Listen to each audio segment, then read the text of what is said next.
Welcome back to Life's a Garden. Before we get into it, I want to remind you all to come out and see my band Cutthroat live at Andy's Bar and Lounge Saturday, May 15th. Show starts at 8 o'clock. We're going to have new merch. We got these awesome hats. Shout out to Dynamic Design for making these hats for us. Those will be available. Come down, check out some great music. It's going to be a good time. Today's guest has been working in the service industry for 17 years, and he's just now transitioning into a tech job. I've known this guy for a long time. He was my original karaoke buddy. He's the one who I started doing karaoke with. And he is recently engaged. So we talk about all of that, plus a whole lot more. Ladies and gentlemen, please welcome to the show, Chris Krampert.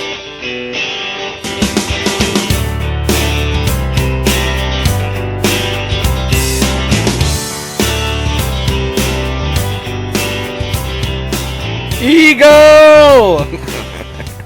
Was there any other way to start this episode? Oh, God. How many times have we done that? I was actually going to ask you the same thing. It's got to be over 50. At least. Yeah. So for anybody that doesn't know, we're big Scrubs fans. And so what our tradition was when we left bars was we would eagle. Would you like to explain what an eagle is?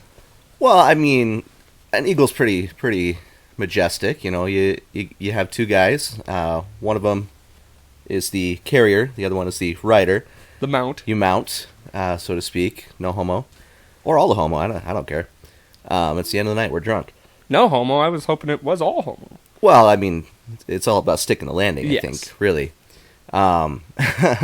So you get up, one person on top. You have to spread your arms, spread your wings as you're ending the night, and you scream, "Eagle," as the other person either runs through a parking lot or spins until you throw up.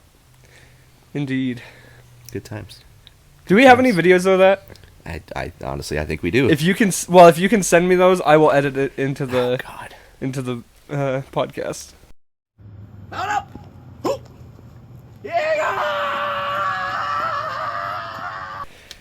Do you remember?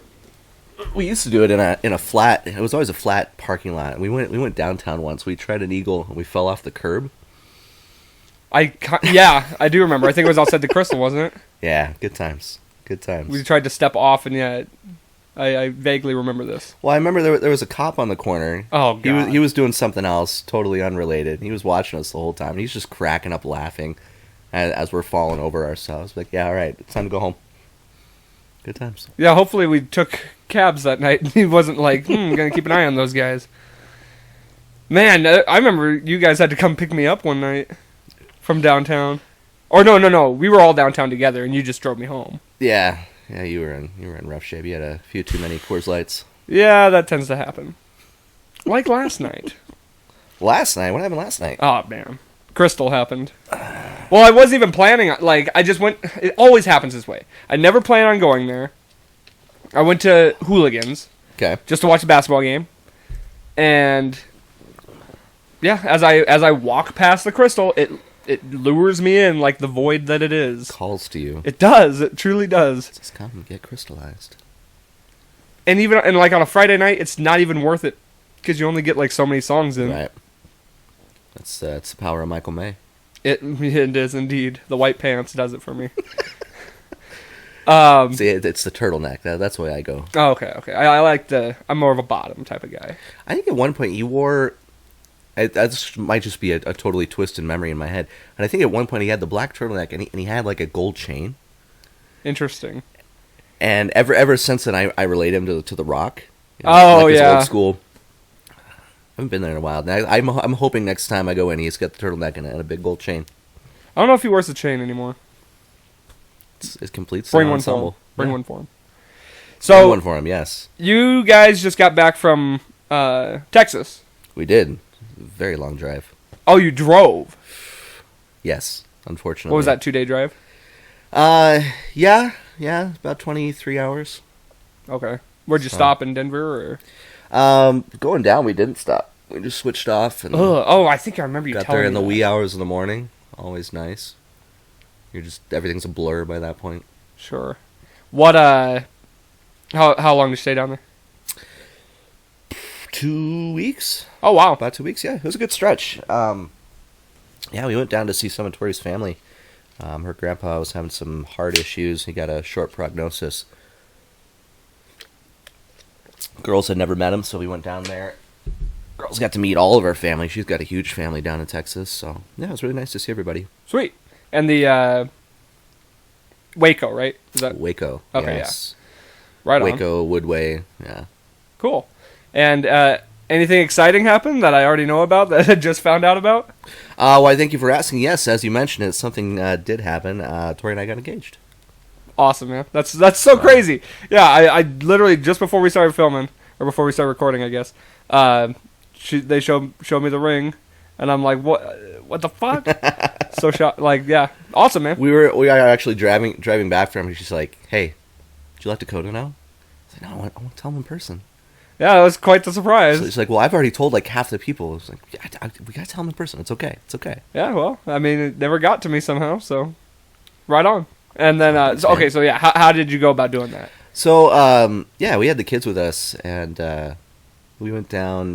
Look, it was bluebonnet season, so everything was blooming, and we found this field, and I was kind of getting them into it the night before. I was like, "Hey, you got to help me out with this." I was like, "Well, what do you want us to do, Daddy?" I was like, "Well, okay. So here's what we're gonna do. We'll be in this field, and I'll be like, 'Hey, I think the girls had something they wanted to ask you,' and he'd be like, 'Yeah, come here,' and like bring her on over to you. And then when she kneels down to you, you say, 'Turn around.' And then when she turns around, I'll be there." I was like, all right, that's our plan. Keep it simple. The girls won't have to remember a whole lot, and I did it the day before so they wouldn't blab about it. And they were really excited. I think they even forgot before we even got there. I brought it up. I was like, "Yeah, I think the girls have something to ask." They're like, "We do?" Yeah. They're like, "Oh, yeah. Come here."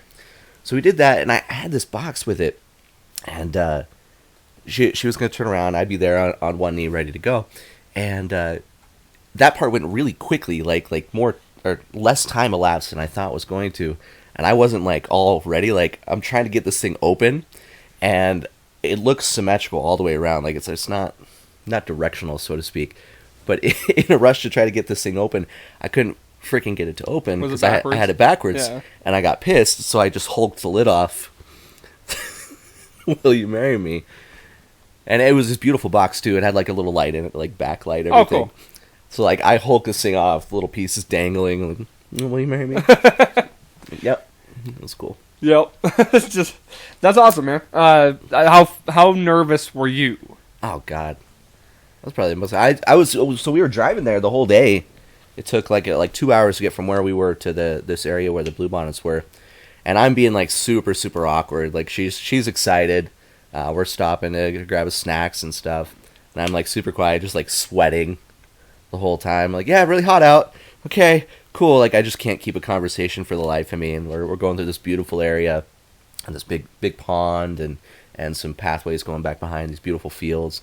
The whole time I'm just awkward AF, trying to get through this experience, and then after that it was fine. It was normal, but Right. yeah, it was like 3 hours of dread. Oh yeah, no. The only engagement I think I've ever witnessed and been like there for was Max, and I was nervous. Right? You know, like I was the one who had to hold the ring all day. Oh, God. Because obviously he didn't want it on him where she might find it. Right. So I'm the one holding the ring all day, and then we got to make the exchange. We're in the frickin' whatever the big Ferris wheel thing at Vegas. So I'm trying to like sneak it to him in this bubble that we're in while they're distracting her. I have no idea how they didn't how it didn't like fall apart. Right. So sounds like you had something like less crazy intricate. You got to think like on some level they know. Like ahead of time, and I think she did a little bit. Tori's here also, by the way. I think she did a little bit, but like, yeah, it's a hard thing to hide. Like, yeah, like I'm not a good liar. I can't really hide stuff very well. So did you do it like right away when you got down there, or did you wait a while you were there? I was thinking it was the second day we were there. I don't remember what day it was now. Third day we were there. So, how long have you been planning this? 2 years. Okay. 2 years, yeah. So we were gonna go down in 2020. It was a surprise trip that I had for her, and to go down during bluebonnet season. So I'd always planned that. So if she ever wanted me to propose, she wanted to be surrounded by bluebonnets. Like, all right, that's what we're gonna do. So that was kind of obvious, though. She already knew. I mean, and you're kind like, of. here you are showing up with the bluebonnets, and Well, and we weren't even planning on it this year because we had just finished up at the restaurant. We were done, and moving on, and it was that evening actually she got a call about her grandpa. It was like, hey, we've got a short prognosis, like really short. I was like, well, we don't have to take time off right now. Like, this is pretty opportune for us to go down. So it wasn't actually a planned trip this year, and last year was kind of a weird one too. With COVID going on, we ended up going down for her grandma, for other medical stuff. But yeah, it never worked out to go down during bluebonnet season. I mean, the year before that we went down even. So three years in a row we went down, and this was the first year that we got down like when they were blooming, because it's like a 2-week span, and then everything's burnt to shit. gotcha. So yeah, it was perfect timing. Right on. And how long did you have the ring already?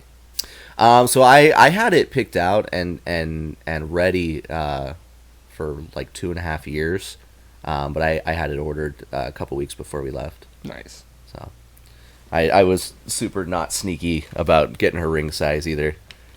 Like I knew her ring size for one finger, but it wasn't the right finger. Mm-hmm. Like, well, I don't want to estimate here. I want to have an exact idea. So I very casually broached the conversation of hey, what's your ring size? Yeah, well, yeah, such a common question, right?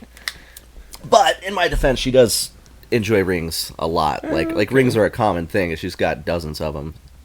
Well, And she'd even requested some oddball ring that was really cool, just a regular ring. She had sent me a link recently, so I was like, hey, what size would you need for that one?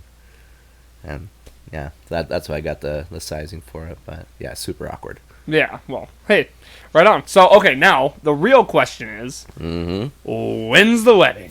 That is a question. What a handsome-looking question. Because without questions, we would have no answers. And that's really what makes America great. Which we don't have an answer, I'm assuming? Not yet. So she decided she wants to enjoy the fiancé status for a couple of years, she said. So Is that what she said? Or is that what you said? that is. She wants to enjoy the I mean, that's the fair. stage a little longer than the 1 year that's traditional, I guess. I don't know why that's traditional, but Yeah, I don't get that either. I mean, personally, I feel like... Because, I don't know. Once, what the engagement means to me is, okay, now this is where we start planning the Right. wedding. And that, for me, is something that should take a little time. I agree. And I think... Some people just get right into it. I'm like, I don't know how you don't plan this out. Well, and I'm a very practical guy. I mean, really, it just comes down to being able to save up for a wedding. Sure. I mean, that stuff's expensive, and unless you have a rich relative who's contributing, it can take a little while to get everything together. Aside from just finding, perfect vendors, find your perfect cake baker, find your perfect flower arranger. Do you think you all that do stuff. a small wedding or a bigger wedding? Like, or I guess by big wedding, I mean a couple hundred people. That's the question there, because all of her family's in Texas. Do you think that's where it'll be? That's what we were kind of talking about. We were maybe thinking about doing a reception here with family and friends, and then doing one down there with all the family as like a secondary thing. Just have it be a get-together party, basically. Well, that's what's nice about having time is now you can kind of figure out all the logistics of that. I'm definitely not doing 2 ceremonies. That's out. But I'll do 2 receptions. That's fine. 1 ceremony and 2 receptions kind of thing? Okay. Yeah, I think it'd be nice. Like I said, she has a huge family, probably 100 people just off the top of my head. Yeah, easy. So it'd be a big venue just to hold everybody. Right. But Will I be in it? will you be in it? Well, that is the question I was going to ask you is, will you be my best man? Wow. Yeah, man. Yeah, of course. Hell yeah. Right here on the podcast, we got it on here. All right. How exciting, dude! That's fucking crazy. That's why I had to ask you in person. Well, and I mean, I didn't. I guess maybe it was rude of me to approach that on the podcast and do it here, but No, I planned on it. oh, okay. Well, right on then. Sweet, absolutely. Well, gotta have my chocolate bear there. Indeed. It's gotta be one of these. Can I dress like that? Oh God, yes. No, that'd be crazy. It's big old clock on a gold chain or nothing. With a big top hat. That's right. All the bling. It's gotta All be the one of bling. these. I mean, Oh man. it'd be crazy for us to not incorporate that like scene. I was debating like, you know, getting a tux tailor fit with like 2 short arms and legs and the nasty cummerbund. Yeah. We got to do the dance in the Oh God. fitting room. I can feel it burning. It's burning. Right on. Except, yeah, it'd be the other way. Right. The tailor in the background. Where I come from, they don't allow 2 men to get married. Oh, Sweet, man. That's awesome. Speaking of Scrubs, what a progressive show. Yeah. Well, I was actually going to ask you, too, if you've been listening to the podcast. So it's a Scrubs rewatch podcast. we got for anyone through who doesn't know. I think season 2 on the recap. Season 2, so I'm a bit behind on it. We haven't done much listening in the last year. Mostly because we started it together, so I can't really listen to it on my own. That's a couple's problem. You start a show, you start a podcast, and it's together. You got to stay together. And then when one cheats, it's the equivalent of, you know, banging 10 chicks. So yeah. Yeah. I kind of fell off listening to that one. I just have so many podcasts I listen to, and it's just they post twice a week, and I don't know, it's just too Really? Yeah. Wow. I suppose they have to get through it. In I wish they wouldn't though. Like I want it to last. Right. They're long episodes too. I'm surprised they get through 2 a week. Right. But Like I mean, I might get back on it and listen to it again, but right now I haven't really been catching up. It was good though. I enjoyed it. I think that last episode we listened to was they brought Carla on. Oh, okay. Yeah, great show though. So much like background things that you don't think about in any show. Really, it's really cool to get insight from the actors and from the creators. Hear the stories behind the scenes type Right. of thing. Yeah, I like that. I was surprised just how much improv goes into or went into that show. Yeah. Like not only from Janitor, but there were tons of improv scenes and improv lines where they just riffed off each other. Yeah. It's like you can just feel that chemistry. Definitely. You know what's going through my head? Hmm. Bachelor party. Oh God. All I can think about is like wedding stuff now. That's the only thing going through my head. We're gonna eagle at the wedding. Naturally. Yes. I mean, it's all just coming through my head now. I'm just like, I'm planning it all. After a few 2 Appletinis. Oh yeah, the Appletinis is all that the bar is gonna serve. That's all people are gonna go up. Can I get a beer? Oh, I'm sorry, sir. We only serve Appletinis tonight. Just imagine like one of those giant like lemonade containers with like the pour spout. It's just full Appletini. Whole thing. We'll have the non-alcoholic Appletinis for the kids. Naturally. Hopefully they don't get mixed up. Oh God. But yeah, that's all that's running through my head. Make for an entertaining reception. No, that'll be cool. Appletinis for days. God. I don't know what it is about me that makes me best man quality, but this will be my 3rd time as best man for somebody. Hell yeah. So, when it comes to me getting married, by the time I've best manned for fucking everybody, Right, you'll have a hard time deciding. all my groomsmen will just be best men. Right. I'll just have, they'll all have to be. Because this is your hat trick. it is. And I get the feeling, and I'm going to be in Brandon's wedding, too. I'm not the best man. Caden will be the best man. See. Well, yeah, swing and a miss, I know. But now we got the comeback story right here.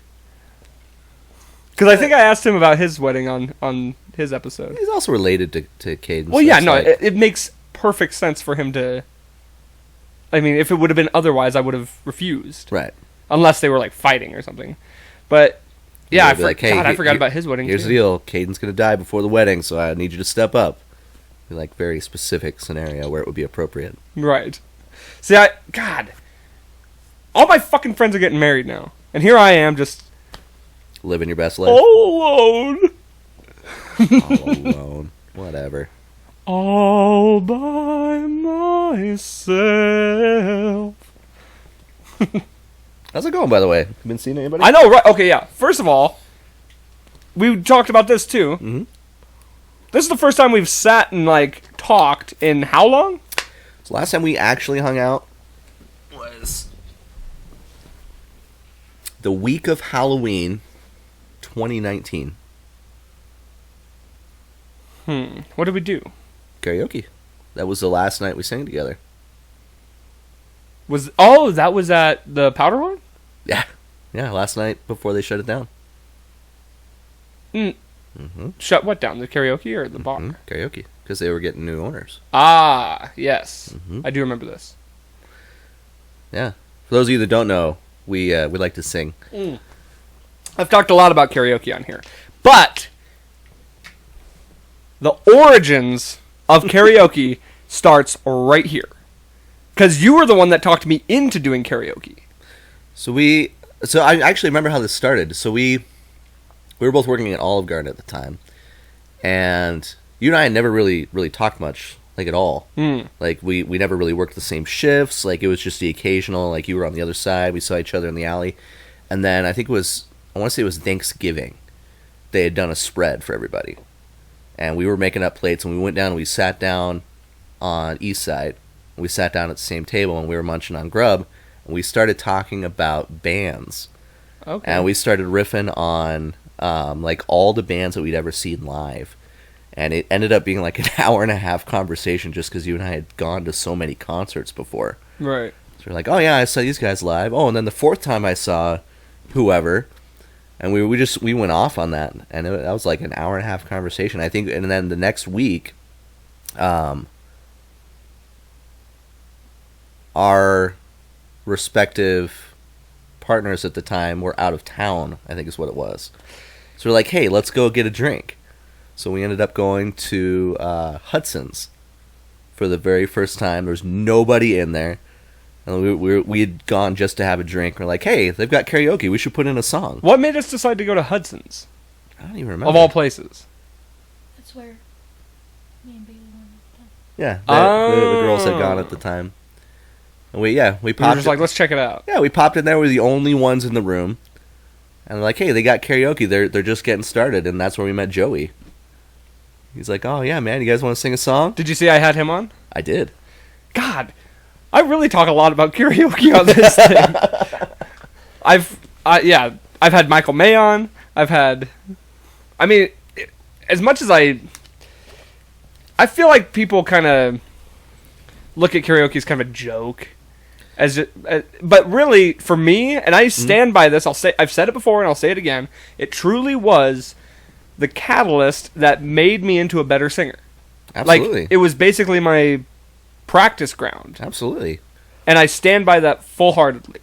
And it helps with performance. I don't know. I enjoy it, and I guess it's a low expectation performance venue. Yeah. I mean, people are very casual about it. Whether you are great at singing or you suck at singing, you're still going to get an applause. People are still appreciative that you're going up and doing it. And it's a fun time for everybody. Since I have had kids now, I can't really devote time to rehearsals and actually doing like a legitimate musical performance anymore. So being able to just go in, having nothing rehearsed, and pick a random set, it's awesome. Yeah, I mean, I would equate it to like a comedian going in on an open mic night just to practice his material. Absolutely. And, in front of 20 people, where then they're going to take that act and go play in front of a theater. Absolutely. So that's my equivalent to that, I would say. But anyway, continue the story with Hudson's. Well, yeah. So we went in and I don't even remember what we sang. I think it was like System of a Down or something. We did. Because we were. I was nervous as hell to even try it. Yeah, and we gave it a shot. You talked me into doing it. And and I think we did a couple songs that night. And they were all duets. Like that was the thing that got me to do it, was that we were doing it together. And Joey, he was so amped, and like he hyped us up so much. Like he was on his A game. Like we were the only ones in the freaking building. He was like, "Yeah, that was awesome." Well, and we were doing music he liked. Yeah, absolutely. And I don't think he's used to the type of music we were playing. Well, yeah. I mean, sorry. Let me rephrase that. He wasn't used to people singing the type of music that we were. It's probably usually Wagon Wheel or... It was a big country crowd, I think. Yeah, Sweet Caroline, the normal stuff. So for us to do like System of a Down, I'm sure he would do that stuff himself. Oh, and he did all the time. And I think it really branched him out, too, because he started doing a lot more of that as he was filling spots, too. Right. And then the day that Joey left, our hearts all broke. He went to Texas, of all places. Oh, yeah, huh? Well, and actually, speaking of Texas, I might be making a trip down there next month.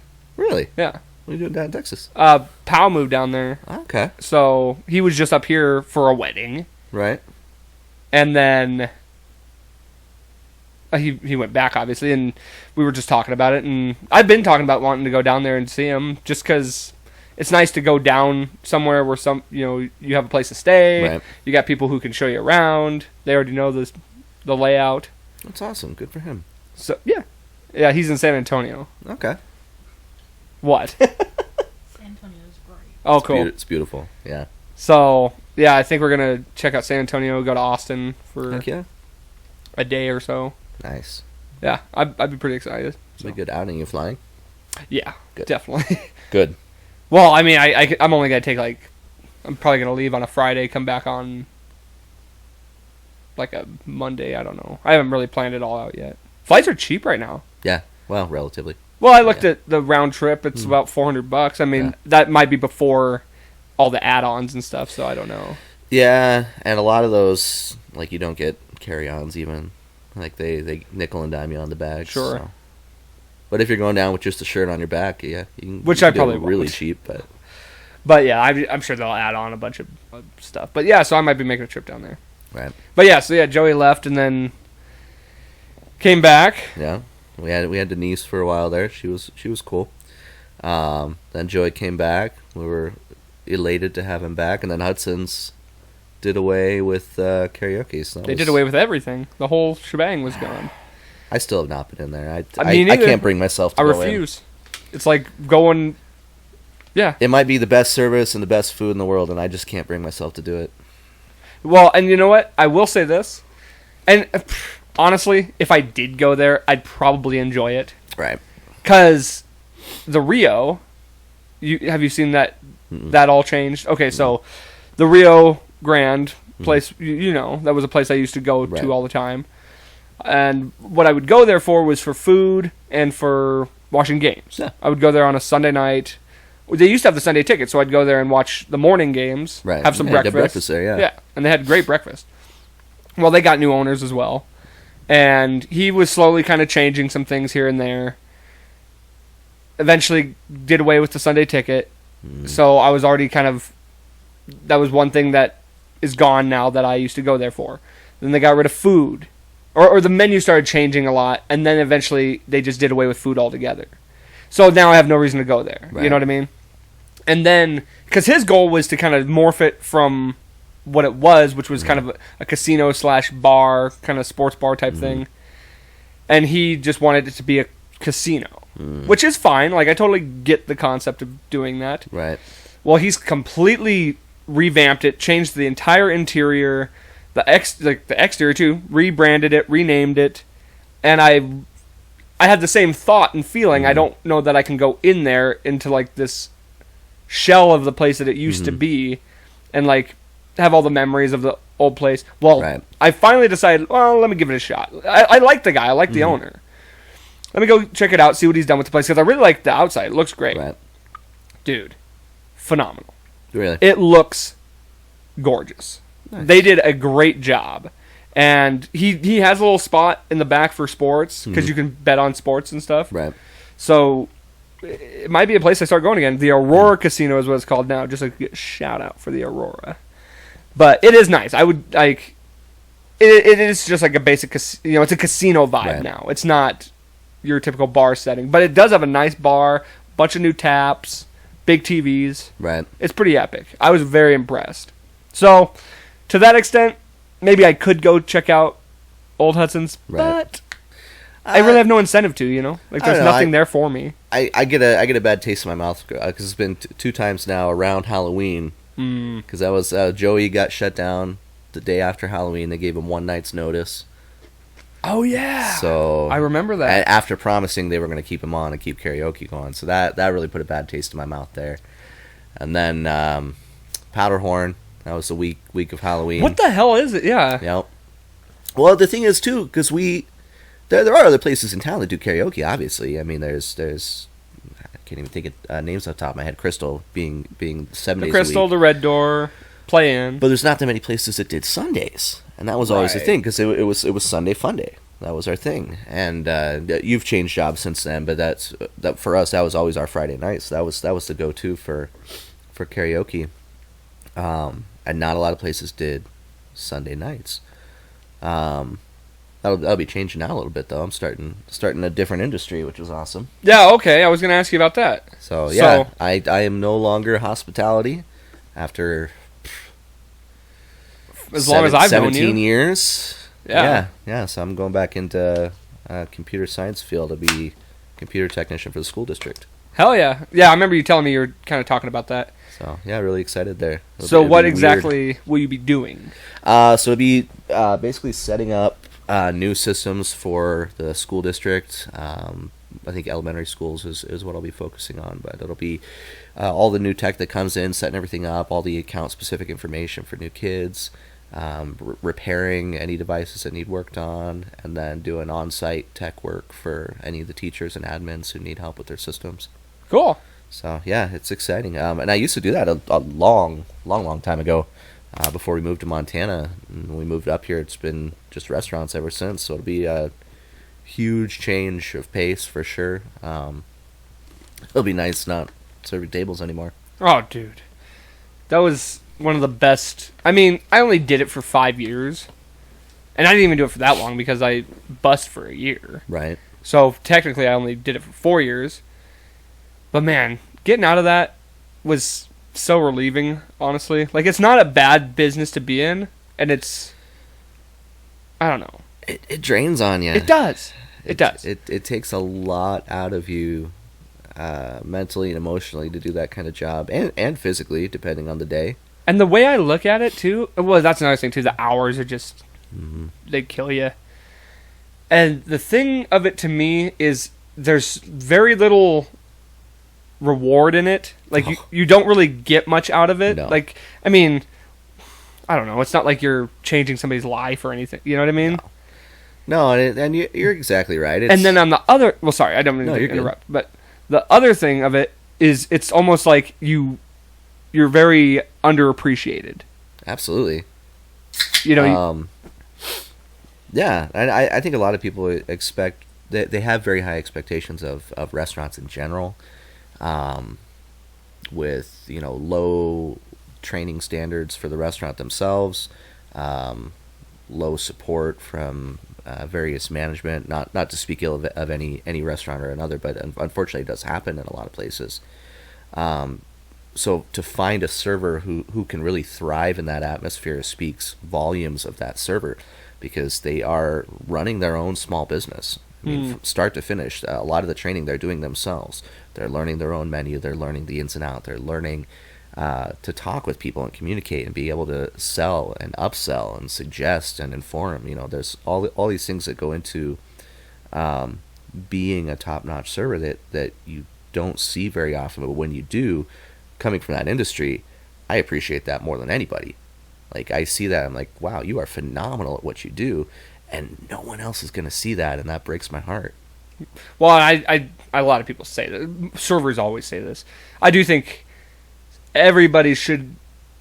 You know how, like, in Tokyo... Or not Tokyo, Japan... you're required to serve in the military, Yeah. a certain number of years. Absolutely. I think everybody should be required to do some form of hospitality Oh, absolutely. job, whether that's serving, hotel, whatever. Absolutely. Because you understand that unappreciative feeling that I think people would open up their eyes a little better when they're being served. I mean, I treat servers still to this day as if I know exactly what they are going through. Absolutely. Well, it's an empathy that you don't see. Yes. And I think part of it is because it's not a necessary service. I mean, it's an extra. People can cook at home. They can go to the grocery store. They can have food brought to them. Going out and sitting in a restaurant is an extra. That's a nicety that we're able to experience.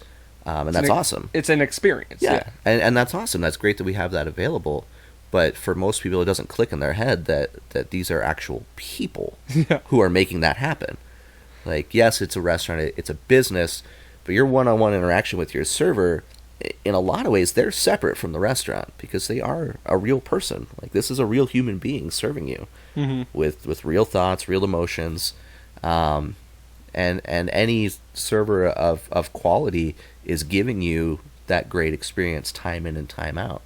And then, a lot of people argue that employers need to pay more on the tip argument. And I get both sides of that coin. I always have. But at least in America, with how it's currently structured, it does rely heavily on tips. So it's I hope people are taking care of their servers out there. Well, yeah, it's like, that's another thing, too, is we're working, I don't know how to put this. I don't know. That's the other thing. You're not making that much into what you're doing necessarily, and essentially, the customer is the employer in some sense. But it really is like service. I mean, that's what you're doing. You're serving these people, so it makes sense for you to give them some. What do you call it? Some kind of compensation. Yes. Well, and there's European countries where tipping that's a big no-no. You just don't do that. It's because it's a more revered profession. It is someone who's serving for a living, like, they are respected. That is a not a high tier profession, but a mid tier profession. It's not on the low rung by any means. If someone is a professional server, they're taking care of you, you're taking care of them, but also they're being taken care of by the restaurant. Whereas in the United States, a lot, it's a very demanding thing from a guest perspective that I want it, and I want it right now. And it kind of dehumanizes that server. I mean, a lot of the training that you go through as a server is little subconscious things to make you more human to your table. I mean, if you have to tell somebody, hey, make sure and tell them your name and make eye contact, let them know that you have a name because it makes you seem more human to them. If that's in a training manual, there's a problem with that industry. Yeah. I mean, but it is what it is. Yeah, unfortunately. So, okay. I've had quite a few servers on, obviously, because so many people I know are from that I met through service industry. Give me, this is a question I always ask, some of your more bizarre experiences that you've had with customers. Maybe I don't know if I want what I want out of here. Something like a bad experience, a crazy experience, something like just wild that happened. I don't know. Just something that sticks out, I guess.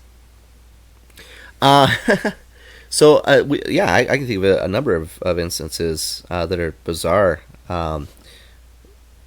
We always have allergies that come up in restaurants, and any server who actually really cares, and I think the majority of them really do, they're going to go out of their way to make sure that it's accommodated for, because you're dealing with multiple chefs in multiple locations, and you want to make sure that gets taken care of. You got to have clean gloves, you got to have clean utensils, clean cutting board, things like that. And we go through a lot of trouble to make sure that our guests are taken care of. Things that you don't see beyond just putting in an order and bringing it out. So when someone comes to me with an allergy, I really go out of my way to make sure that they're taken care of, because I take that very seriously. When I was in my very first restaurant, we had a good example of this. A guy who had a heart condition, and he couldn't have high caffeine. So you'd always get decaf, and he'd have it watered down even. So we had a special pot that we'd make for this guy. He came in every day. And he'd sit in our lounge area. Nicest guy in the world. But he had a lot of issues. The caffeine was the big thing. You can't have it. He's got this crazy heart condition. And a server who didn't care so much about taking care of that said, well, I'm just going to give him regular. He won't know the difference. And you can give, on occasion, if you're in a pinch, you can give decaf in place of regular if the guest's okay with it. But more often than not, you can't do regular instead of decaf. It's like giving regular soda in place of a diet to a diabetic. Right. I mean, there's just you can do it the other way if it's okay with the guests, but there's certain things with health conditions you just can't do it. So rather than making a fresh pot for this guy, this server ended up giving him regular coffee. Well, he had issues with his heart. He had to go to the emergency room. We had paramedics there in the lounge. It was a big deal. So that was a really eye-opening experience for me. Something that you don't see very often, where this guy really had a condition where he needed that extra help, and had a server that really just didn't care so much to take the time to do it. So that was a heartbreaking moment for me, but definitely a unique experience. Yeah. And that really stuck with me a lot. Have you ever had anybody choke? I've seen little kids choke. Ooh. That breaks your heart. Breadsticks was a big one. Kids would choke on them. They'd be starving. They'd scarf them down and choke on a breadstick. Never anything that wasn't cleared up quickly, but yeah, that makes your heart skip a beat a little bit. Oh, I bet. How about you? Nope, but I have choked. Did I tell you that story? What's that? The guy with the tongue. Oh God. Yeah, I worked at a steakhouse for a while. I would serve phenomenally hot plates. The steaks on them, they do a little butter drizzle, so it'd be sizzling as it hits the table. You gotta serve it with a towel so you're not burning your hand. And my joke for a long time, I said, these plates are phenomenally hot. Don't lick the plate. Ugh. I can already see where this is going. Uh-huh. So one dude one day, I set his plate down. It's searing. Like, I can hardly hold it because the towel's so hot. Set in front of him, and I say that. It's very, very hot. Don't lick the plate. Okay, yeah, ha ha ha. And he leans down and licks his plate. And from the second that his tongue touches the plate, I just hear... And he pulls his face up. I said, "You all right?" He goes, "Uh-huh." And his tongue's like partially sticking out, and then the blood starts coming. Oh my He's God. like, and his mouth just fills up, and we had to call an ambulance. Jesus, what an idiot. Well, He's like, yeah, my tongue's fine. the funny part though is his buddy, as they were on their way out, and he's on a stretcher, like they're pushing him out to an ambulance, like he had to go to the ER. The guy with the tongue. Yeah. Was on a stretcher. Yeah, wow, that's Couldn't good. walk. That was they called an ambulance. That's what they did. Okay. So they took him out, and his buddy was like, "Hey, can you wrap that up for me? I want to take it along." Also, could you throw in his tongue in the box too? Oh God. The rest of it. Jesus. I remember the sound of his tongue hitting that plate. Just. I bet it stunk too. I didn't smell it. I just Burned tongue? smelled the butter from the. People's breath already stinks. Can you imagine it burning? Oh God. Burnt bad breath. I just wonder how long it took for that to heal. Oh, dude. Well, I can't remember if does your tongue heal fast or slow? Fast. Okay, yeah. I couldn't remember because I knew it was like your tongue's like a weird muscle. Well, and I thought for sure like it was so hot like it would have cauterized, but like he was pulling it along, What so a I think it was dumbass. ripping the skin off as it was going. No. Like you can't see. Oh man, people are so stupid. I remember. Sure, I remember handing hot plates and be like, "Hey, this plate's really hot," and then people be like, "Oh, okay," and then grabbing it, it's Right. like, "Oh, Yeah, no shit, I just told you it's well, hot. why didn't you warn me?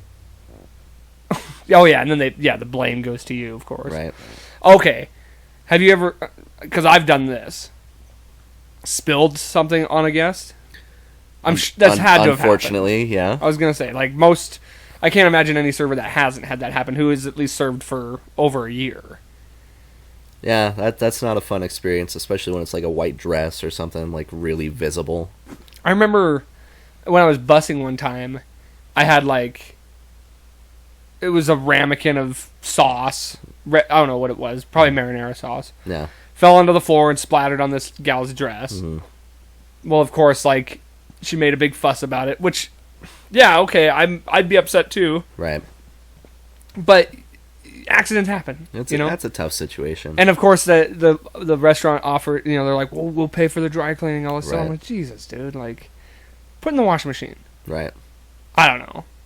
It wasn't. It'd be one thing if it was a white thing that got stained and was like ruined forever, but it wasn't. It was like jeans. So. Yeah, I've spilled a few things on occasion. Only one time I ever got it on a guest, and it was water. It was a tray of waters, and I ended up tipping the whole thing on the table and poured onto a guest. But it wasn't like on the guest. Well, I mean, it was a good learning experience because then from then on, anytime that something was unstable, you get bumped or something, you learn the habit to pull it towards yourself.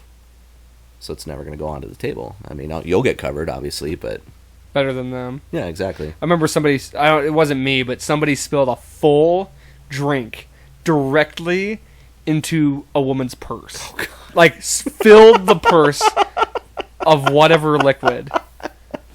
That's awesome. That's a bad day. Like, how do you come back from that? Like, oh, I'm sorry, I thought you wanted it to go. Dude, there's nothing I could say. Who was I just talking with this about? Just I think it was Mac. Because it was just yesterday, we were talking about serving, because we went out and had lunch somewhere. And I was talking about, like, messing up orders or something like that. Because the person taking our order didn't write it down, which drives me nuts. Yeah. Are you like a mental? You gotta write it down. I mean, even if you're the best person in the world. So the way I look at it, this is how I look at it.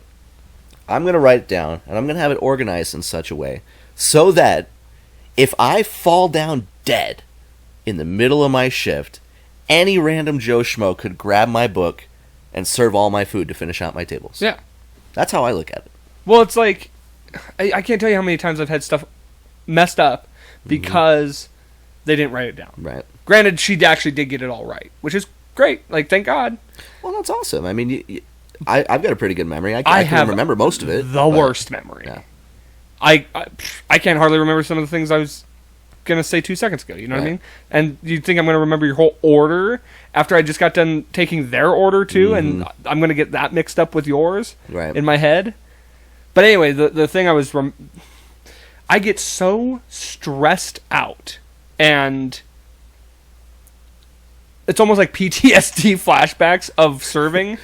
It sounds crazy, but it's the stress and the just the anxiety I get thinking about it. Not forgetting to ring in an order, having to go tell the kitchen, hey, I need this on the fly, and they're gonna yell at me, and then having to go tell the table, oh, sorry, your food's going to be a little bit late, especially when it's at lunch. Yeah, and because then try to track down a manager and beg them to give you a free dessert for your table. Yeah, like everything that we just said there, stress, like anxiety.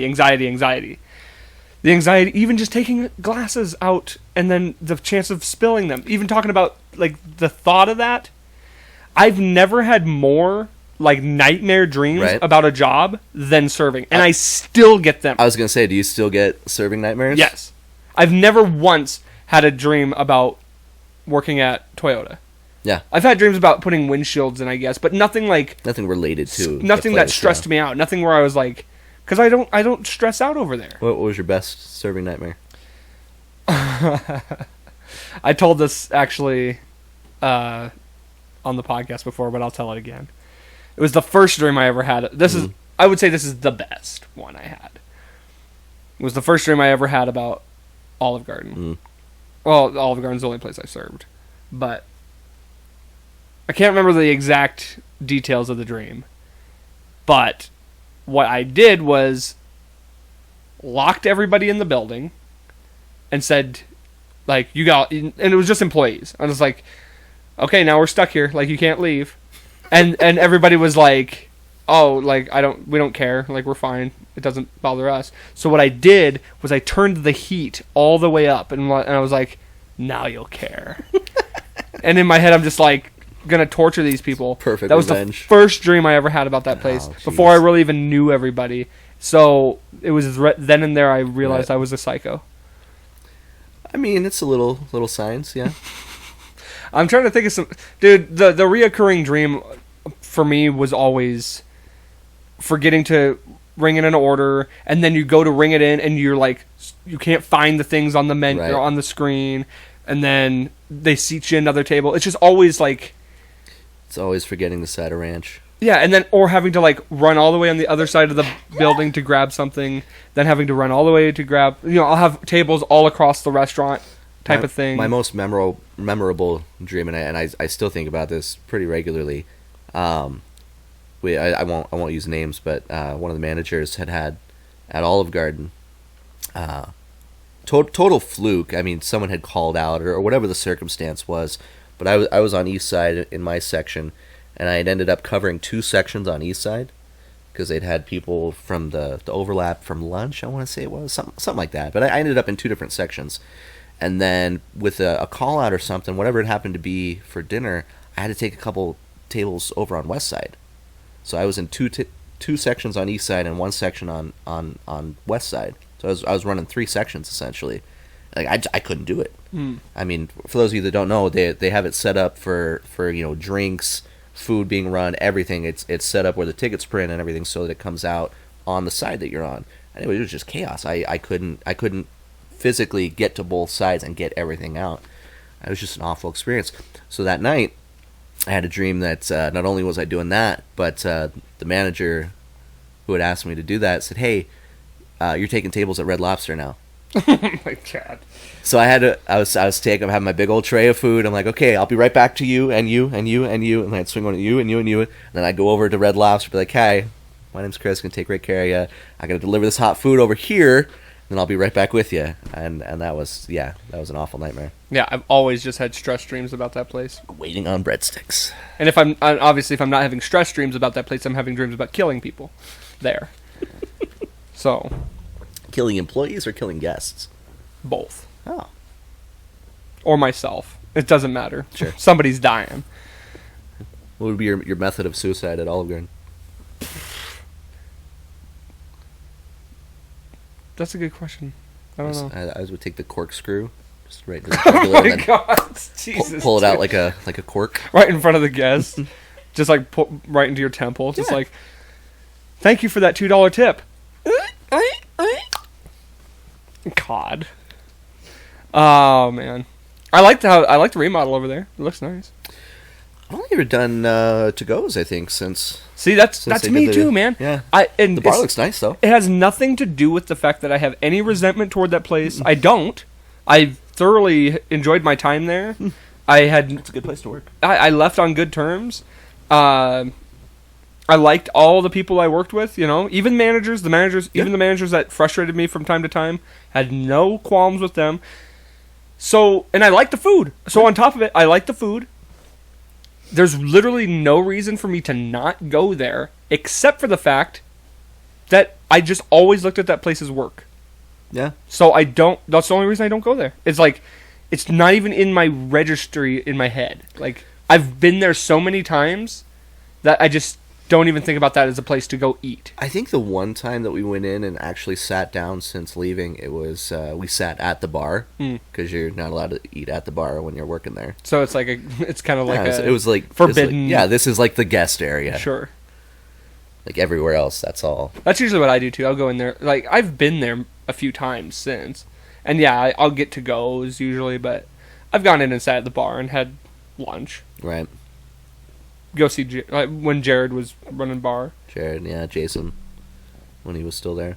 I just saw Jason the other day. He was in Toyota. Was he really? Yeah, I didn't. Well, he's got a Toyota, didn't he? Yeah, Is that how you got the connection with the school? Yeah, he let me know that the position was open. Cool. Yeah, he's got his Mandalorian sticker on his truck. Nice. Oh, okay. Yeah, so that'll be cool for you to do the computer thing, because I'm excited. You did that a long time ago, right? Yeah. Well, ages ago, a decade ago. I'm excited though. Yeah, it'll be weird getting back on early mornings again. Oh yeah, dude, I love it. I'm trying, man. I used to hate it, when I first started having to do it. It was the worst because I was so used to the nightlife. Right. I still do the nightlife, and I still get up early. You know what I mean? Like, it sucks, but whatever, man. I just gotta get acclimated to it again. I do like it though, because serving and going in for evening shifts for dinner, like, you do have your whole day ahead of it, but it's like that feeling of dread, like there's something in the back of your head, like I can't fully enjoy this because there's something coming. And like when you wake up and you go straight to work and that's like your thing, when you get done with that and you've got your block of time at the end of the day, it's like, this is all free time. I don't have anything to worry about. Right. It's just one of those weird mental hang-ups. So yeah, I'm stoked to get back on that. I'm so not a morning person. Like, I'm not really either. Yeah, it's rough. But I've gotten more used to it, so it's not like that. You get used to it. There's lots of caffeine. What are you gonna do, Tori, for work? I just applied at Barnes & Noble. Right before they probably fall out of existence. Maybe. Didn't they start serving beer there? I wish. That'd be awesome. I heard they were gonna start doing that just to like get people to come in. I love bookstores. Yeah. And obviously, like Hastings, when Hastings went out of business, dude, I was so devastated. I loved that place. Well, that's our favorite afternoon date spot. Go grab a cup of coffee, go browse through, look at their clearance, see what all they got for fantasy and sci-fi. And well, I know you're super, into the tech stuff, and I'm finally, I'm so slow at getting around to stuff like that. Like, I didn't get an iPod till years after everyone else did, because I was so into physical CDs. I was gonna say, you didn't have a Zune, did you? No, I liked physical CDs, so I had a Walkman. Right. You know what I mean? Like, that's what everyone's listening to iPods. I still got the freaking cover headphones. But same with movies. Like, look at me. I got movies galore because I just love the physical aspect of it. Where I know you like to get digital movies, and I like to be able to. This is really just my laziness. I like to be able to browse through everything right in front of me, and I don't have to get up. I don't have to go change anything out. Pull a disc out, put one in. God forbid, rewind something. I know that's dating me a little bit, but I really like to. And it's nice too having kids, because our movie collection has definitely shifted in age rating. We don't have so many, action and romance movies anymore. It's more PG and below, lots of Disney stuff. But having that all available is awesome. I mean, I remember as a kid, I had probably 3 VHS movies that I would just watch back to back, and that was it. And partly because I really enjoyed them, but partly because that's what was available. Like, had I had more available, I may have watched more, but like, we just went to Texas and we took the girls down. Like, what a crazy dynamic change from when we were kids. Like, they're doing school on an iPad in the car while we're driving, like a video call with teacher. Like, and then they're doing their assignments on an iPad. Yeah. Like, you don't need a pencil, you don't need paper, you don't need a notebook, you don't need, any of the other things that you'd normally need in a classroom. And then we get down there, they got a little free time. I put in a username and password, there's all their movies. Right. I mean, there's aspects about it that I definitely get. I understand the what's the word I'm looking for? The appeal. Yeah, and just the accommodation of it all is very, How easy. Yeah, it's nice, it's easy. I still enjoy the physical aspect of things, and I think we will start missing out on that at some point. Yeah.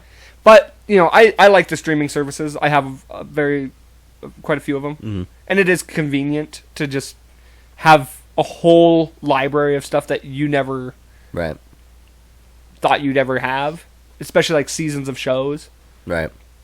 But I don't know. And another thing too, tickets, like you can buy tickets online, and then it's just right there on your phone. Very convenient, but You don't get the memories from it. you don't get that physical ticket. And you know me, I got my book of tickets. Well, that used to be a thing for concerts too. Like, I didn't have a whole lot of money. I would save for the tickets for the show, and that's pretty much what I had. So I wasn't really getting a lot of merch, anything like that. Like it was there for the experience. So the ticket was usually, if they did a meet and greet, that's what I was having them sign was the ticket. Which was a great memory because you get obviously signatures on it, but you get the name of the band, you get the time, the location, things like that. And you really miss out on a lot of those things. So I definitely agree with you there. Speaking of music, Mm-hmm. how excited are you about Mudvayne? Oh, fuck. The return of Mudvayne. It's been, a decade now without them? Every bit, yeah. I was at the last tour they did. It wasn't listed as their last tour because nobody knew it was going to be. Right. But I was there. I don't even think they knew it was going to be their last tour until close to the end. Right. That's the only time I ever seen them. Yeah. What's the lineup going to be, though? I think the original. The original? Well, what was... I never knew them to have anybody except... the bassist who played for Hell Yeah for a while was fired from Mudvayne and fired from Hell Yeah. Ryan? I believe so. I thought it was a guitar player. I thought the only... I'd have to go double check the specifics, but that's why I was wondering who the lineup was going to be because they've changed Hell Yeah a number of times over the years. Yeah, Hell Yeah's changed. And I know, the lead guitar player from Mudvayne went to Hell Yeah originally. That must be what I'm thinking of. And then I think he'll be back with them. I'm pretty sure. I'd be stoked to see him live. So I never got a chance to see them live. I've seen Hell Yeah twice, but I have never gotten to see a Mudvayne set, which, instrumentally speaking, Mudvayne is very more in your face, a little heavier, I think. 100%. Versus Chad's other projects. Melodically speaking, I do prefer a lot of what Hell Yeah does comparatively, but vocally speaking, the things that he did with Mudvayne, like that is just prime Chad Gray. I mean, a lot of the newer Hell Yeah stuff is basically Mudvayne. Absolutely. And that's what I liked about the newer Hell Yeah stuff is like, oh, this is just Mudvayne, but it's called Hell Yeah. Absolutely. And so it's like the fact that we're gonna get that again, and you know what's funny is new Hell Yeah stuff sounds more like older Mudvayne stuff, where newer Mudvayne stuff wasn't really doing it for me. Yeah, I could see that. The last two Mudvayne albums, I was not really into it. It wasn't Mudvayne. Right. It wasn't raw Mudvayne. Where like, I don't know. I'm excited to see what they come out with. That's for sure. And it's very clear they're going to be coming out with new material. They're teasing that. The cool thing too is like the way he sings and screams. Like it's very, very unique, but he doesn't try to be something that he's not. Like, and he's able to replicate it live. Yeah. Like it's so incredibly unique, and he's able to do it night in and night out. Like there's no real deterioration in his voice that you can tell after all these years. So that's one of the few voices that I feel like coming back to Mudvayne, like he's not going to have any problems whatsoever performing all those old albums. Oh yeah. Like that's just right in his wheelhouse, and Unlike he'll be able to hit him. Phil Anselmo. Yeah. Who did you go to that? I did not. Okay, yeah, they were doing like a Pantera tribute type thing. Yeah. And he couldn't do any of the higher stuff. They didn't do Cowboys from Hell. Right. They didn't do Cemetery Gates because he can't hit that anymore. Yeah. His voice is just so thrashed. No. But yeah, you're right. Chad's voice is so intact still. Yeah. Well, and he's been doing it the same way the entire time. Right. I will go on record right now and say, Fallen to Sleep live when I saw it was up there in the top 5 all-time best sounding songs I ever heard live. Man, I really, get chills when I think about it. I really hope that they come somewhere at least within 200 or 300 miles to go see. They're doing the Aftershock. festival, and I'm very tempted to go to that. Yeah. It's in, I think, San Francisco. Is that one in August? October. I am very much considering that. Friday, Saturday, Sunday festival. I think so. Nice. I've never been to like a multi-day festival. We've always talked about that. It was when last time we talked about it was Rock on the Range was the one that we wanted to go to. And I don't know if that's a thing anymore. It's called something else now, but yeah, it's still a thing. It's still the same thing, Right. but it's just called something else now. I don't know what it's called now. My sister down where she's at in Florida, they have Shiprocked, Oh, okay. where they do one at the docks, and then you go on the ship, and there's more performances while you're Oh wow. out There's on the sea. there's so many now, man. Like there's Right. Rocklahoma. There's I can't remember the name of it. There's one in like North Carolina. Yeah. They're all over now. I think Aftershock. I think it'd be a blast. But you gotta get your tickets early. They sell out so fast. Yeah. And dude, the fact that Mudvayne's gonna be there, I might just go. Right? I got so many trips planned this year, though. I don't know if I can afford it. It's October. You got time. I was literally just looking at. I mean, I guess I shouldn't say this. We were planning a trip for. I won't say it on here because it's something kind of special. But I was just looking at tickets to go into Vegas in July to go to the Conor McGregor fight. Oh. Because I've never been to a UFC fight. And I'm like, Right. well, why would I not go to my favorite fighter? Right. But those tickets are expensive. For the fight or for the For flight? the fight. Yeah. The flights are cheap. I mean, that's Allegiant. But we're already talking about going to Vegas also for a football game because we want to see the Raiders and the Broncos. Right.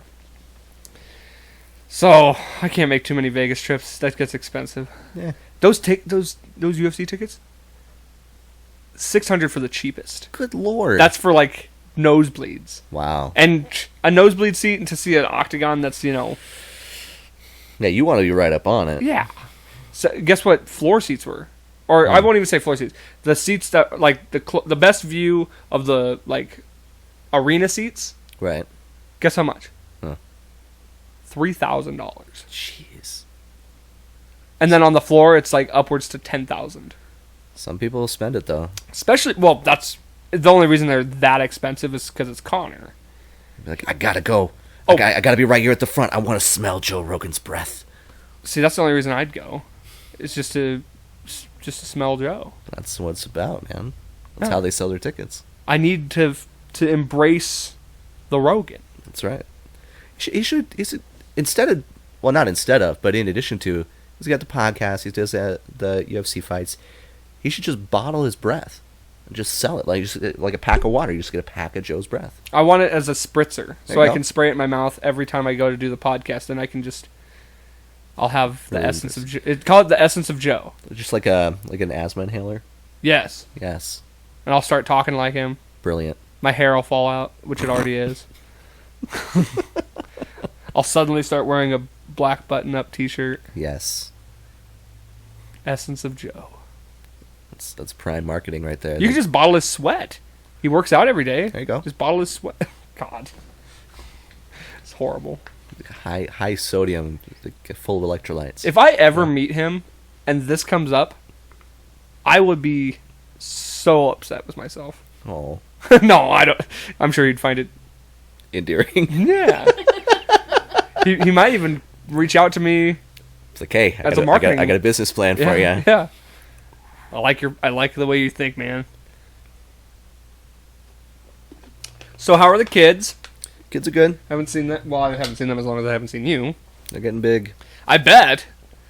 They're sprouting. Youngest did in kindergarten this year, remote learning. So she has never experienced real school. So that's weird. Damn, I didn't even think about that. Yeah. She'll be back next year though. They're doing away with remote learning after this year. How do you feel about that? I'm torn. I was pro remote learning. The problem that they're having, at least from what I read a few weeks ago, is they're cutting off the funding for it in a couple of years. So they've got funding for the next couple of years, and For remote or for remote, yeah. and it was like $5 million a year, something like that. And their logic behind it is we won't be able to continue this eventually, so we'll just cut it off now, and we'll take that money that we already got and we'll do something else with it. That makes sense to me. See, I don't know about you, but here I don't have kids, so it's hard for me to speak on the subject. No. And like, you know, just the worries of a parent, and like when it comes to things like all that. From my perspective, I think it's very important for kids to be able to be with other kids. Yeah. And to just that social aspect of it. Granted, you get kids that are homeschooled and stuff. Mm-hmm. I talked about this with Brandon, who was homeschooled. And you can just tell they missed out on that social. No. And he even says so, you know, like, and I've known other kids that have been homeschooled, and they're just weird. You know, Yeah. I hate to say it like that and be like, I'm not trying to be rude. Right. But homeschool kids are just weird because they don't have that social. They don't know how to socialize with other people as well as if they, in my opinion. So it's been a weird like hybrid area, I think, for the kids because they're in these virtual classrooms and they're actually seeing the other kids. And Okay. they are interacting with these kids. Right. Like they're getting that one-on-one time. They're not playing and picking their boogers and rubbing them on each other and hitting each other and all that. But they are interacting. So it is a weird, I guess that's true. middle ground. I didn't really. And then, you know, there's neighbor kids that they're friends with. There's other relatives their age, things like that. So I don't feel like in our situation they're really missing out on that social experience Sure. per se. I will say our oldest, because they just recently started doing the state testing that they do every year. Her scores are through the roof. And she's really advanced more this year than she ever has before. She's in second grade this year. So being able to have that structure, you know, doing it the way she's doing it, that's really working for her.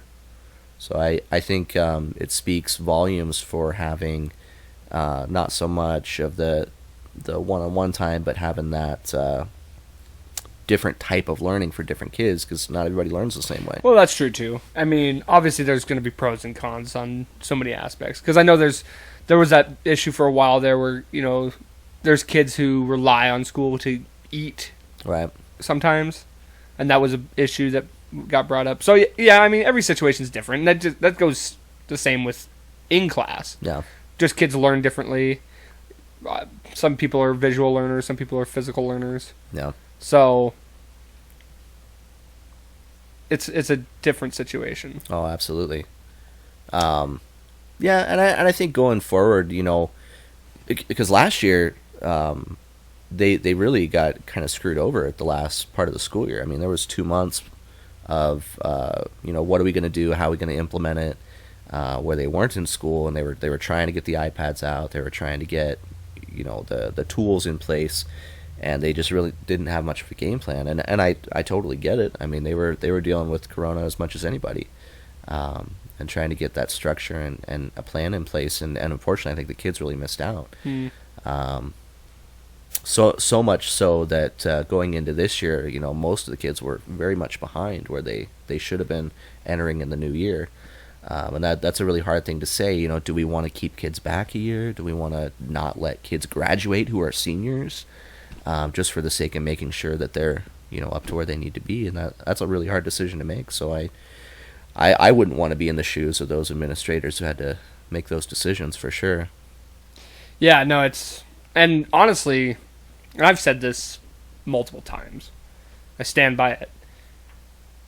Living here, we had a lot of benefits in being where we are. Now, and I'm sure that can ring true for places like North South Dakota, Wyoming, Idaho, smaller states with, you know, I feel like it would be a lot more difficult situation in big populated areas. Yeah. You know what I mean? Not just cities, but states. I feel like there was just that many more problems to be presented. Right. And so we kind of dodged a lot of bullets here. Does that, you know what I mean? Yeah, and I think we in more ways than one. Yeah, compared to a lot of other ways, I think we were set up in such a way where we were able to, structure it probably the best. It was just a lot easier to manage. Places. Yeah, absolutely. Everything was easier to manage. Absolutely. Granted, it was still difficult in a lot of ways. No. But comparatively, pretty easy to manage. And it was very clear because things opened up quicker. Yeah. And we were able to... It showed a lot. I think all of this showed a lot to what community can do. I agree. Because I think... A lot of people might disagree with me on this. I think just in regards to the state of Montana, we're a pretty communal group of people, to the most part. I think so. And, especially working in a restaurant, I saw a lot of the best in people. And unfortunately, I saw a lot of the absolute worst in people as well. So I experienced firsthand a lot of both ends of the spectrum. People who really had strong feelings against, mask restrictions, against having to have limited tables, and then also the people who were very understanding of that. Of absolutely, yeah, I may not agree with it, but this is what we're doing to get us through this, so I'm going to go along with it. So I saw both ends of that spectrum, and it, from the bottom of my heart to everyone out there who's listening, for the ones who did care, whether you agreed with it or not, thank you. It made all of our lives a lot easier. See, okay, so, yeah, I totally get what you're saying. And for me, I wasn't necessarily crazy about the mask thing. Mm-hmm. I understood it. Yeah. For myself, I wasn't so worried, but I get, you're not doing it for yourself, you're doing it for others. Mm-hmm. Now, when it came to, going somewhere, I obliged the business by wearing the mask because they were asking me to. Absolutely. So, and once that was done, okay, for those who want to wear it, please, by all means. For me, if we've come to a point where collectively we're okay with being lenient on it, right, then I will, that's where I'm going to fall. Right. You know what I mean? Well, and I think a lot of that it's you're exactly right. It's whatever the businesses are requesting of you. You don't have to agree with it. I wouldn't ask anybody to follow blindly on anything like that. But there is a fine line, well, not so much a fine line, a very distinct line between disagreeing with it and screaming at a 14-year-old who's saying my boss is making me do this. That's so the outrage, the ultimate outrage people had over it was so unnecessary. I'm just I get you're not cool with this, maybe whatever reason. Right. But is it worth all the outrage and all the insanity? Come on. I think people, in a lot of cases, not just with this, but so many other things. Right. People get upset just to get upset about something. And it was very clear with so many things in this scenario. Feeling powerless and trying to take power in a place where it shouldn't be. I think that's really what a lot of that came down to. Sure. Unfortunately. But like I said, I saw a lot of the positive in people too. There were, for everyone that was screaming about not wanting to wear a mask, there were a dozen more saying, yeah, we will absolutely cut down our party size. We will absolutely wear those masks, and what are your restrictions going to and from the tables, things like that. And I go to, Costco, I go to the grocery store, I do my shopping, I see, for every one who's throwing a stink at the door, there's 100 who are going about their day, because that's just a small part of it, Yeah, well, and of course, you're never going to get a majority compromise. Right. It'll never happen. But I guess ultimately what I'm just saying is, as a state, and this, I'm sure there's plenty of other states that can fall in line with this. I can only, go off the example that I've been a part of. I just think that altogether it was a lot more community. It seems like we're more of a place where it's I got my neighbor's back, right, than other places. Absolutely. I don't like having divisive politics in any conversation. Yeah. When it comes to, plain and simple, just getting along and helping to further things along. Because if there is, black and white metrics of, hey, if we do this, we get our numbers to this point, we can open back up. And a lot of those metrics, that was the black and white of it. I mean, and we can collectively go, okay, I don't like it, I don't agree with it, but if that's the metric, let's do it. Let's knock this out. And I think versus a lot of other states who had a lot of conflict and maybe percentage-wise a lot higher numbers and more of a greater risk to really have that conflict in, you're absolutely right. Having each other's backs and being more of a community made all the difference and continues to make the difference. Mm-hmm. That's very, yeah. And it gives us an advantage over a lot of other spaces. I agree. And I think and another thing, too, is just the population size was a huge factor in a lot of that. Absolutely. I mean, I can't imagine. It just ultimately showed that large populated areas aren't ultimately sustainable. Right. When it comes to, can you imagine if a war, came to our shores or something like that? Oh God. Like high populated areas would fall to pieces. It'd be toast. Yeah. I mean, they infrastructure would fall. And it's not even because it would just be the panic and like right. the not being structured. They're not structured to face a situation like that. And this showed it. This was literally, out of all the worst things that could happen, out of all the giant catastrophic things that could befold a large population. Right. This was on the bottom of that. Absolutely. I mean, obviously, it could have been worse in the fact that it could have been, way more deadly in the end. Yeah. We could have seen a 10% death rate. Absolutely. But in a natural disaster scenario, like I said, a war scenario, yeah. martial law scenario, places like that they'd be toast. Yeah, they have no structure in place to handle that. Right. It showed a lot of vulnerability in not just in a lot of things, in the way our government works, in the way our society works, and that's not just here. That's everywhere. Yeah, I absolutely agree. Hey, I'd love to continue this conversation. Let me ask you: do you ever do intermissions on these? Do you have to pee? I really, really do. Go for it. All right. Well, so yeah, we were talking about community and keeping everything together. I think we did really a lot better than a lot of other communities did. I'm really proud of what Billings and Montana has done. Yeah, no, I agree. Anything else that you want to add? Or yeah, what you been watching lately? Not much, really. No? Been keeping up with your anime? No. No? I've literally just been watching, like, it's either sports or reruns of stuff that I've already seen. Like, and I have yet to stick to anything, really. Yeah. Yeah. I'm trying to think of what, like, new things I've watched. And I can't think of anything. Like, okay, I watched a couple new movies. Yeah? I finally watched Mad Max, Fury Road. What? New movie. Okay. It was new to me. New to me. Yeah.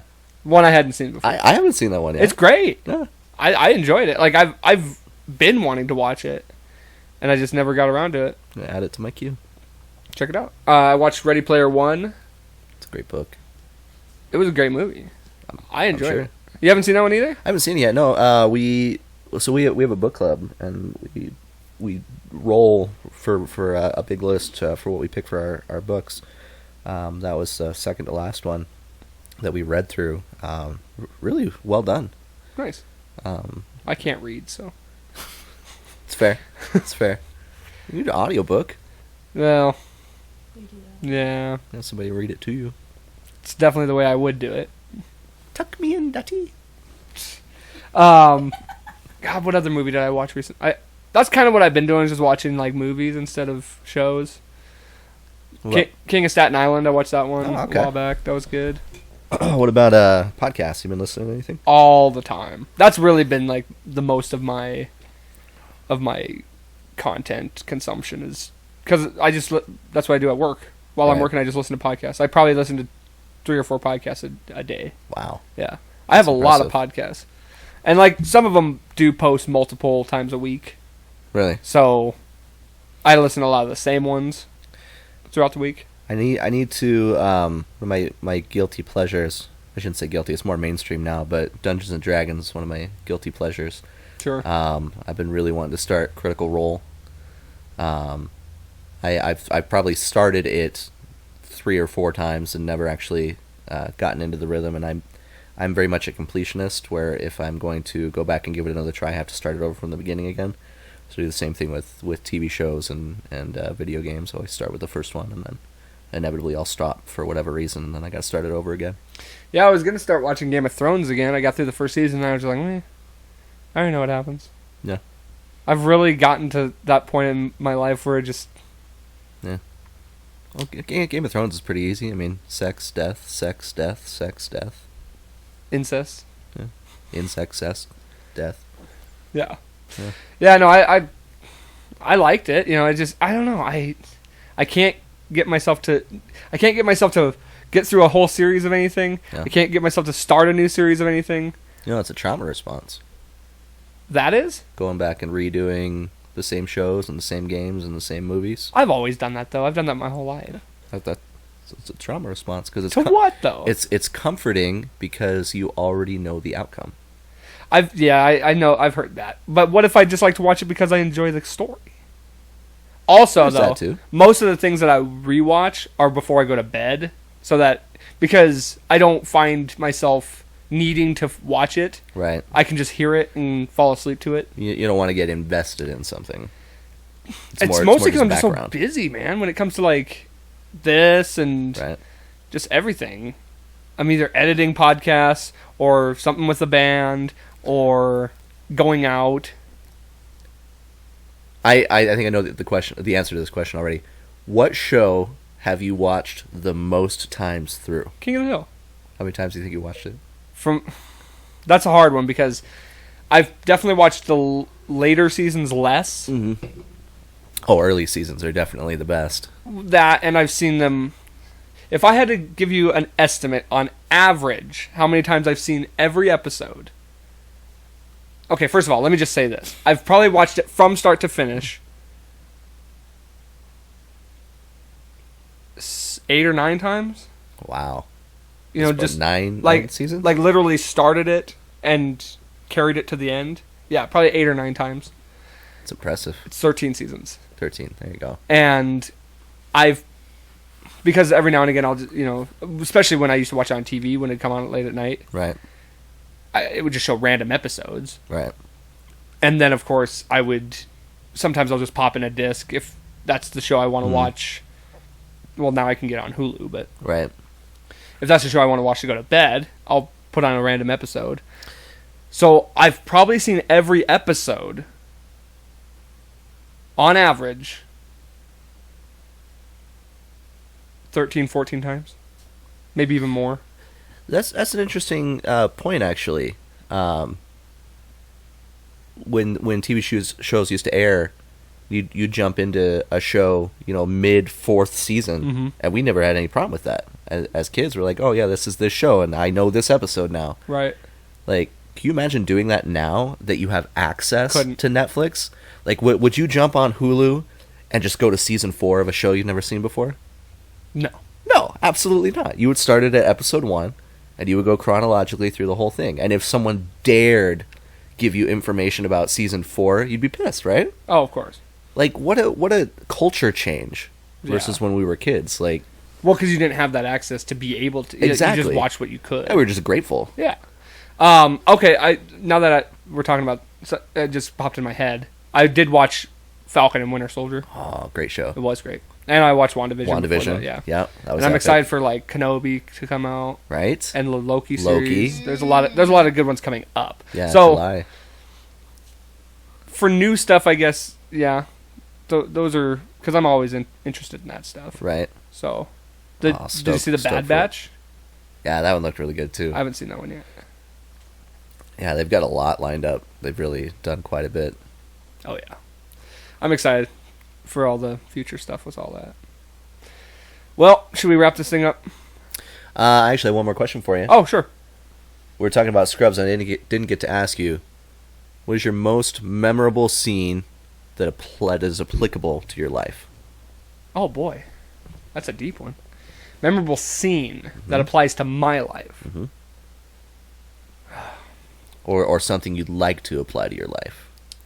God damn, there's no way I'm gonna be able to, because you should ask me this before.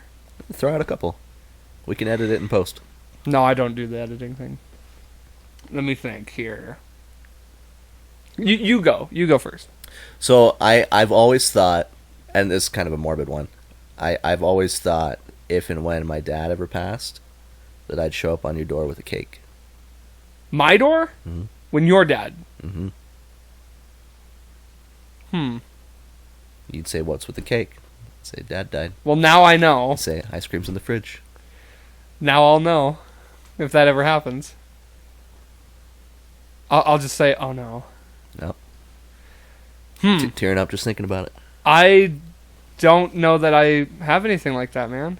Like, nothing just comes to my mind. Except, well, of course, the Bachelor part, you know. Right. When I dress up like... Absolutely. With the, when I'm the... 10 rings playing best on. man, yeah. It's gotta be one of these. So, no, I mean, Eagle. Eagle is definitely the most applicable. Obviously. Right. I'd have to really think about that one. We might have to do another episode, and I'll give you a real answer on that, because I can't think of anything off the top of my head. When it comes to questions like that, I like to give like a good answer, because I know if I just say what's on the top of my head, Right. I'll rethink it later and be like, oh no, I should have said this. Right. So I hate giving like off the cuff answers without really thinking about it. That's fair. So I'll have to really think about that one. Nice. I told you before, I like to close the episode with something positive, Okay. or some kind of motivational thing from your life that you like to give back to the audience. Anything come to mind? I would say if anyone out there is struggling to find something in life with work, where you are struggling to make a decision of doing something you love versus something that's for a paycheck, having done both of those things, I can say with 100% confidence, go for the thing you love. I've done an industry that I'm very good at for a very long time, that wasn't necessarily good for me, and I'm now transitioning into something that is good for me, that I'm also good at, and there's a fit out there for everybody. I like it. It's a good one to go out on. I think a lot of people will take something out of that. I think everybody kind of needs to hear that sometimes. Absolutely. Thank you very much for coming on, man. Appreciate it. Thanks for having me. Congratulations on the engagement. Thank you. And thank you very much for asking me to be your best man. I graciously accept. Well, thank you for saying yes. I may have been an equal amount nervous of asking you that, of asking her to marry me. Well, so. I feel like, in situations like that, I'm so bad about, like, I don't know. I feel like I didn't give you a good enough, like, response to that. Well, I mean, it's hard to eagle with microphones here, so. True that. We'll have to eagle when we wrap this up. But I just want to make it very clear that I am very much appreciative of that, and I 100% would be more than happy to be your best man. Well, we appreciate you, man. You've been a big part of our lives for a very long time. So I love you, man. Love you too, man. Yeah. Congrats on everything, and we'll have to do it again. Hell yeah. And I can't wait for the wedding. Eventually. Yes, down the road. And thank you all for watching. We all appreciate it. Go do what you love, and don't forget, life's a garden. Dig it.